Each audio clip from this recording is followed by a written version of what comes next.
Sashiburi minasan, konnichiwa, Tantan Sensei des. So ngayon lang po ulit tayo nakapag-upload ng lesson sa ating YouTube, no? Kasi po nitong nakaraan, naging medyo busy po tayo, no? So ngayon po, nasisikapin po natin makapag-upload para po sa paparating na JLPT N4, N3, N2, N1 sa July, no? And para din po sa mga nakatutok and sa mag-take na exams, no? Good luck po sa inyong lahat, no? So ngayon po, no? Ngayon, ang magiging pattern po natin para sa lesson po natin ngayon ay ang verb te bakari iru or verb te bakari imas, no? Para pag polite po siya, pero sa mostly pag nasa Japan na po kayo, more on iru na po ang ginagamit kasi nga po dictionary form or pang colloquial version po niyan. Ang ibig sabihin po niyan ay do nothing but always doing, or sa Tagalog, ang ibig sabihin niyan, puro ka na lang ganto ang ginagawa mo. Puro panunood, puro paglalaro, ganun po ang ibig sabihin niyan. So, ang katumbas po niyan, or meron pa po siya naman kapag noun naman. So, kapag noun naman, ang kailangan lang natin ay noun, wala na pong kailangan na kahit ano, then maglalagay lang tayo ng bakari. Ibig sabihin niyan, only, nothing but. Ibig sabihin, puro noun. Halimbawa, puro kasinungalingan. Ganun po ang magiging meaning po ng bakari po na yan. So, be careful po kayo. Kasi dati po, pinag-aralan na po natin yung bakari. Pero dati, ang kailangan po natin ay ta form. Yung ta form po na yon, ang ibig sabihin po nun ay kakatapos lang gawin ang verb. Ito naman pong verb te form, bakari iru, ang ibig sabihin po naman yan ay puro ka verb lang. Ganun po ang ibig sabihin niyan. Kapag noun naman, walang ilalagay na kahit ano, idudugtong nyo lang siya sa bakari. Pwedeng bakari des or bakari da. Wala pong problema po yon. Okay po. So ngayon po, no? So ang magiging unang pattern po natin ay ang bakari iru or bakari imas kapag polite form. So bakari iru po, mostly yan po yung mas maririnig ninyo sa Japan or mababasa ninyo kapag nag-take na kayo ng JLPT sa July or December, maalin po doon. So, ngayon, ang kailangan po natin na form ng verb po natin dyan ay te form. No? So, verb te form, bakari iru or bakari imas. So, ang ibig sabihin po niyan ay shows that something is always limited to a particular action. Or, sa Tagalog, para mas mabilis maintindihan, ang ibig sabihin po niyan ay puro ka verb.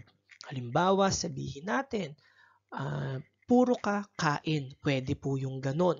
Puro ka inom. So, ibig sabihin, puro tapos action yung kailangan po natin. So, syempre, yung action natin, kailangan muna natin siyang gawing te form.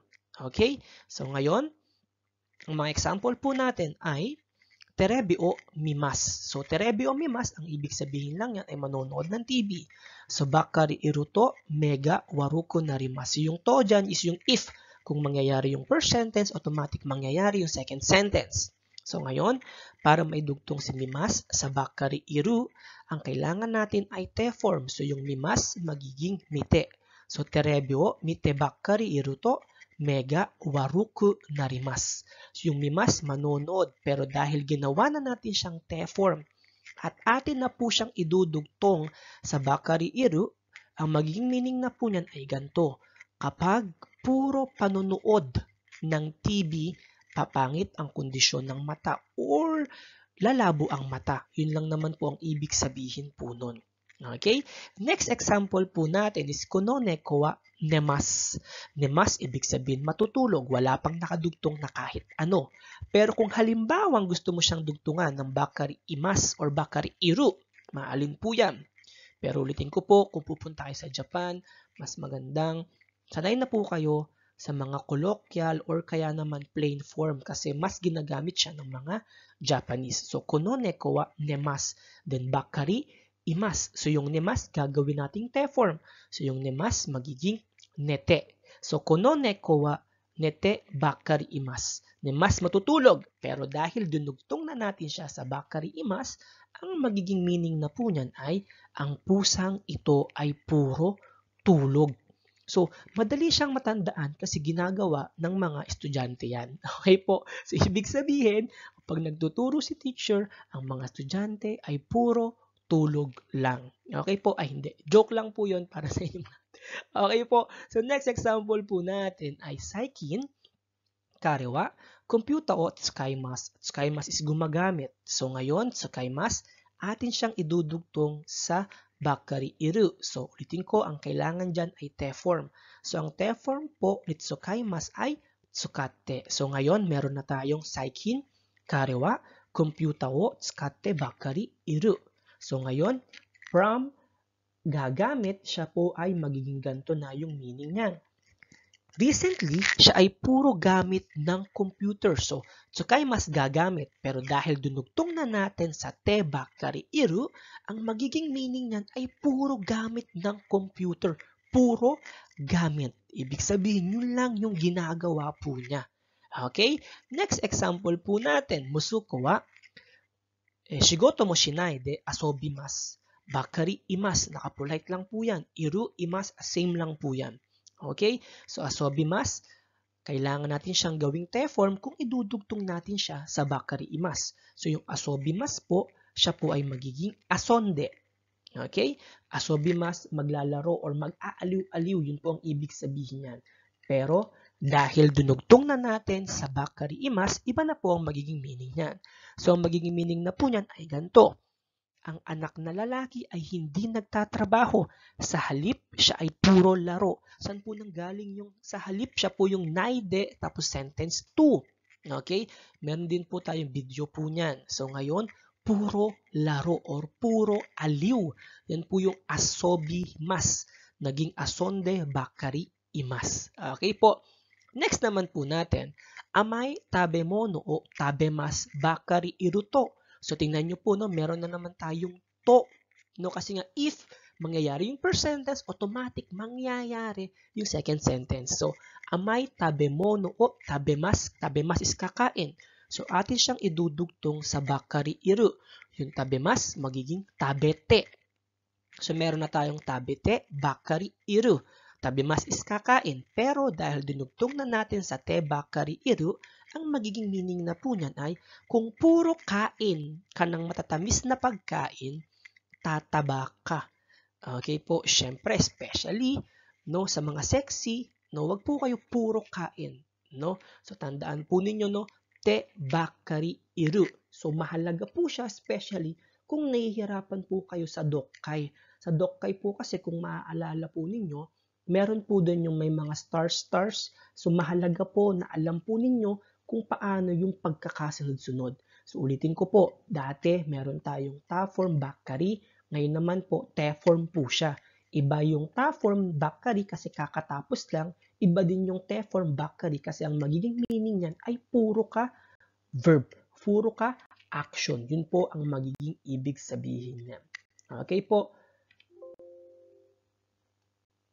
Next pattern naman po natin ay bakari or bakarida. Pwede po siya maging bakarides, polite naman po yon. So, ang kailangan natin sa bakari or bakarida ay noun. Noun plus bakari or bakarida or bakarides. So, kanina, verb siya, te form. Kapag noun, walang kailangan. Ang kailangan mo lang is yung mismong noun, tabi mo lang siya sa bakari or bakarida. After that, lagyan mo lang siya ng verb. Pwede pong ganon. Pwede siyang noun bakarida lang or des lang agad or pwede mo siyang gawing object, idugtong mo siya sa isang verb, wala pong problema. So, ang ibig sabihin niyan, noun bakari emphasizes the singularity of the immediately preceding word. So, sa Tagalog, ang ibig sabihin niyan, puro noun. Yung kanina, ang ibig sabihin ay puro ka verb. Ngayon naman po, ang ibig sabihin ay puro ka noun. Okay? So, ngayon, may example po natin. Karewa uso des. Uso ay sinungaling. Bakari, puro. Then, nagkaroon tayo ng iyu no de. Iyu, galing sa imas to say. Watashi wa kare o shinjuru koto ga dekimasen. So, uso des then bakari. So, para may dugtong yung noun sa bakari, ang kailangan natin dyan ay uso lang. Tanggalin si des. Hindi kailangan ng da, hindi kailangan ng de. Kasi nga, noun lang siya. So, karewa uso bakari yu no de. Watashi wa kare o shinjiru koto ga dekimasen. So, uso bakari. So, magiging meaning niyan ay dahil puro kasinungalingan ang sinasabi niya. Sinasabi galing sa iyo. Puro kasinungalingan, uso bakari. Hindi ko kayang maniwala sa kanya. Okay? So, sa boyfriend ninyo, pwede nyo rin sabihin po yun. Okay po, sa girlfriend ninyo, pwede rin po kung sakaling babae naman. Okay? Or sa mga maniligaw ninyo, pwede mong sabihin na usobakari, puro kasinungalingan. Okay? Next naman natin is John Sangwa, computer game no koto des, bakari kangaite imasu. So, kagaya niyan, no? Yung kangaite imasu, kung ano yung iniisip mo, siya po is particle o. Dahil nga po, dinugtungan ko siya ng bakari, hindi mo na kailangang maglagay ng particle na o. Matic po, idugtong mo lang si bakari, then verb agad, pwede po yung ganon. Okay? So, computer game no koto des. So, atin siyang idudugtong sa bakari. Kagaya ng sinabi ko kanina, wala nang kailangan. Yung noun lang mismo. So, John Sangwa, magiging computer game no koto, bakari kangaite imasu. So, ang magiging meaning na po niyan ay puro about sa computer games ang iniisip ni John. Okay? Puro about sa computer games. Okay po? Kasi kanina, kung halimbawa kangaite bakari imas, ibig sabihin puro isip na lang siya. Puro isip na lang ang ginagawa niya. Ganun yung magiging meaning. Pero dahil nga po ngayon, noun naman siya, puro about sa computer games. Or kaya puro computer games. Pwede din pong ganun. Okay po? So ngayon naman, next natin, karewa, shochu monku des bakari itteimasu. So ngayon, bakari ulit. Then noun na monku. Monku is reklamo. So yung monku, atin siyang idudugtong sa bakari sa magiging monku lang. So karewa, shochu monku bakari itteimasu. So ngayon, anong ibig sabihin po niyan? Ang ibig sabihin po niyan ay siya ay puro reklamo palagi ang sinasabi. So, shochu, yan po ay palagi, always. Okay po, puro reklamo palagi ang sinasabi. Puro reklamo, monku bakari. Okay? Halimbawa, nagtrabaho ko na sa Japan, then yung katrabaho mo, puro reklamo, monku bakari. Ganun po ang pwede nyong sabihin doon. Okay? Next example po natin ay kodomo wa ame desu bakari tabite iru no de, kagaya niya no, tabemas. Diba? Kung ano yung kakainin mo is particle o.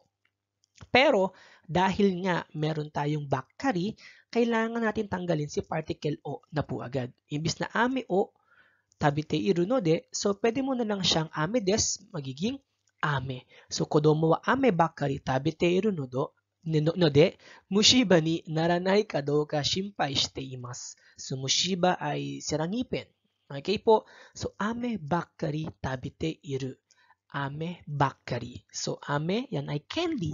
So, ang magiging meaning po niyan ay dahil ang anak ay puro candy ang kinakain.